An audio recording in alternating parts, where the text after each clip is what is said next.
Okay, so back again, and this time we're going to be talking about Max Weber. So, Max Weber, just a bit of context. Okay, so he was a social theorist around the same time as Karl Marx was, so our last theorist as well.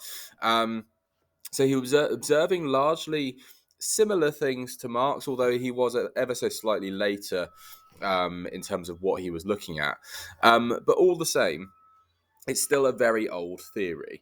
Okay, so Weber's ideas are quite old. I know it says 1947. That was when the this particular book was released. Okay, but he was largely drawing his theories sort of at the turn of the century, just past that time. So just bear that in mind. Now, he does draw a lot of comparisons to Karl Marx. So if you don't fully understand Karl Marx and you haven't watched the video yet, you might want to go back and just quickly watch that video where I've talked about the Marx key study sheet before you watch this one, because otherwise they might seem a bit disjointed. But basically, Weber is a big social theorist, okay, a big name in sociology. Now, you up to this point will have focused on Durkheim and Marx, and those are sort of the big names that you know. But this guy is equally sort of a big deal, and his theory of stratification it's appreciated by sociologists all over the world, even today. And it's amazing that you don't learn about him up to this point in the course, but here we are. That's the way it goes. So let me just quickly start. So Weber provides a more complex picture of social stratification than Marx. So he looked at what Marx was saying about the bourgeoisie and the proletariat and sort of the inequality that exists between them, and he thought it was actually a little simplistic than society actually was. Okay, he argued that it wasn't that there was just the bourgeoisie, this ruling elite, sort of infiltrating the minds of everyone else. Okay, it was a lot more complex than that. That's actually quite a simplistic way of looking at things. Now, I will say in this case study sheet, there's a lot of words that you've either seen before, but maybe don't fully understand. But also, there's quite a few sort of concepts that we haven't covered before. So just bear that in mind. And there's a lot of complex wording, which actually is very simple, and that's why I'm making this video. So, Weber argued that classes develop in market economies in which individuals compete for economic gain. So, what that is basically saying is Weber argued that classes develop in capitalism. He defined class as a group of individuals who share a similar position in a market economy, and he believed those who share a similar class situation also share similar life chances. Now, this is nothing that we don't already know. This is stuff that you would have actually talked about in the intro unit in year 9. Basically, if you are working class, if you are middle class, if you are upper class, you are going to share similar life chances with the other people who are also working class, middle class, or upper class. Okay, so it's very simple stuff. Okay, but basically the idea is that if you have a job, okay, and you earn a fairly decent income and you consider yourself middle class, you're going to have similar chances or opportunities than someone else who works at the same job, earns the same amount, and has the same sort of life as you. Simple stuff. So, like Marx, Weber argued that the major class division lay between those who owned the forces of production and those who did not. So, similar to Marx, okay, there's nothing different there. Basically, the people who own the machines, own the land, own the money, they obviously super rich, and then everyone else is a bit poorer than them. That's the big division in society. However, Weber also saw important differences between the groups who lacked the control of the force's production. So he was basically saying that actually it's not just one big group called the proletariat. Within that group, you've got loads of different sort of levels of income, of status, of their position in society. So to say that like you could have I'm trying to think cleaners and doctors in the same bracket of proletariat is a bit simplistic. Okay, it's actually a lot more complex than that. We know that, but Weber's just acknowledging it. So where was I? Weber also, differences. So, for example, professionals who received higher salaries because of the demand for their services. So, civil servants, for example. So, they are obviously higher ranking in society compared to someone who's like right at the bottom of society. So, he's just making it a little bit more specific. Um, he also differed from Marx in that he saw no evidence to support the polarization of classes.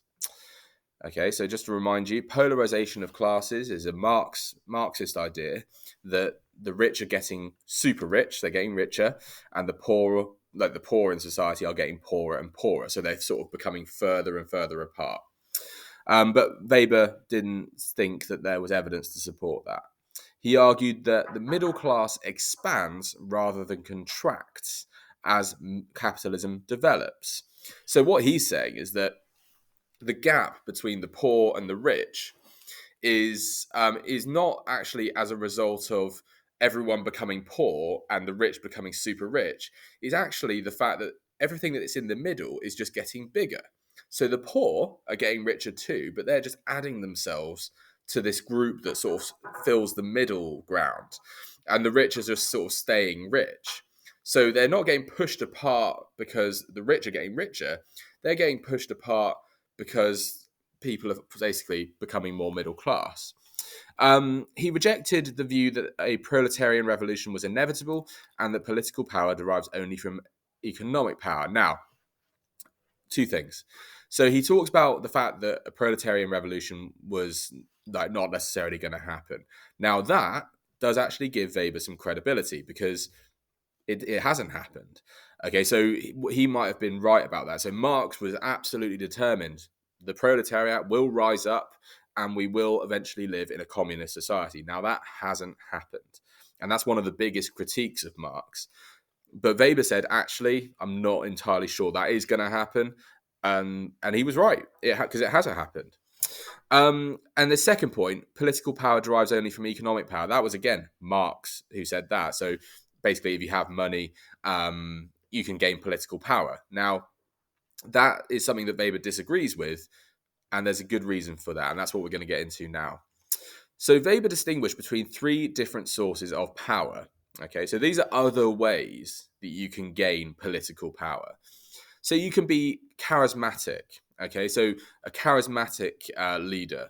So someone who has exceptional quality, someone who can deliver very powerful speeches. Now, think of people like Martin Luther King, for example. He gained a lot of influence and authority through the fact that he could give amazing speeches and he could stir people. A sort of more somber example might have been Adolf Hitler. Okay, he came from very humble beginnings. He was very, very poor, went to war and all that, and we know the story. But he could really rile people up. I mean, think about the atrocities that occurred in Germany. None of that would have happened if it weren't for someone who could really stir the German people, the military, and things like that, to believe every word that he says. He was very, very charismatic. Say what you want about him, he's a terrible person, but he could deliver a speech. So you could say that, being charismatic, you don't have to be rich to gain power as long as you are quite charismatic. You also have traditional power. So think about the Queen, for example. Okay, she hasn't had to earn her title as such. She was just born into it. So traditional power is based on established customs and inherited status. So the Queen is a perfect example. So we don't question her power really. She just has it. Okay, and that's traditional power. And then finally, you have rational legal. So these are based on the acceptance of shared impersonal rules. So a good example of this is the Prime Minister. Now, we're not talking about Boris Johnson or whoever is in power at the time of this video being watched. We're talking about the position of Prime Minister. That position wields great power. And that's because as a society, we have agreed, we recognize that's a democratically elected position and that person should have power. Okay, we don't really question that. Sometimes we critique the person who's in that position, and like that's normal. But the position itself of Prime Minister, we never question that level of power. Now, Getting on to a few other little gritty bits. So, collective action, Weber argued, was not only possible as a consequence of class, but could result from a shared status situation, resulting from individuals' shared occupations, ethnicity, religions, or lifestyles. So, this is also sort of going on to the idea of how social change occurs. So, collective action is another way of talking about like protests and sort of basically getting together with like-minded people to try and change something about society. So it's another way that power can be found, utilized. So it doesn't have to happen as a result of class. So where Marx was talking about how the only way to change society was through a proletarian revolution, everyone of the same class, the proletariat, rising up and taking over the bourgeoisie. That's not the only way that sort of change can occur. So think about sort of protests about Black Lives Matter, for example. People of the same status group, same ethnicity, collectively protesting about that situation in society. Think about sort of the pride parades that go on and the protests for sort of gay rights and things like that. That's nothing to do with social class, but everything to do with sexuality. And sort of personal preference and lifestyle. That's proof of Weber being again correct, that Marx had it much too simple. People can come together to try and change something, even if they don't belong to the same social class.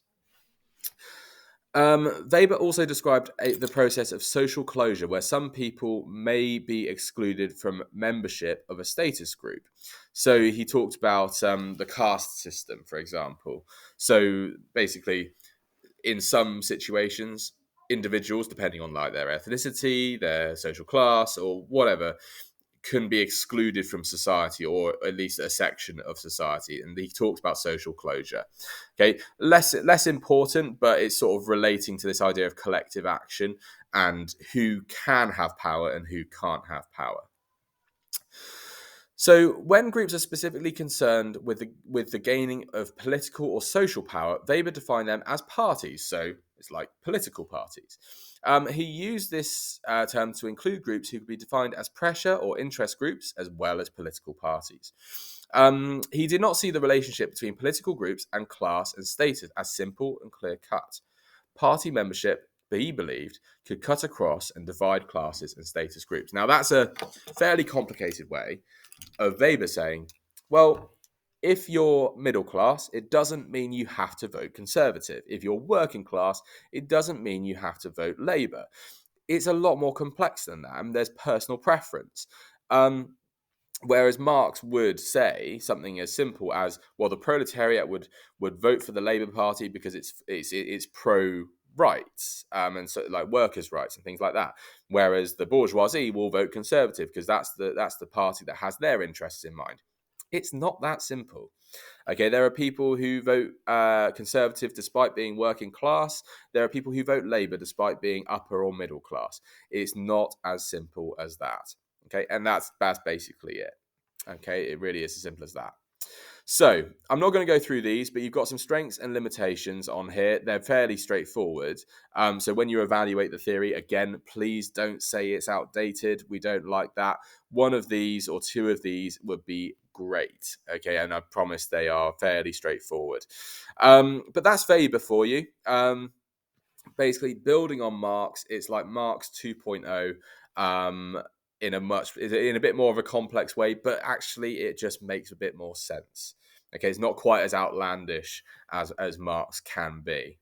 Okay, so if you have any questions about this one, and I predict there might be, and that's absolutely fine, do contact someone in the social sciences department, and we will be more than happy to help you sort of to explain this one again to you, maybe in a different way, or at least just provide you with some guidance. Okay, so that's Weber, and I will see you for the next video. Thank you very much, guys.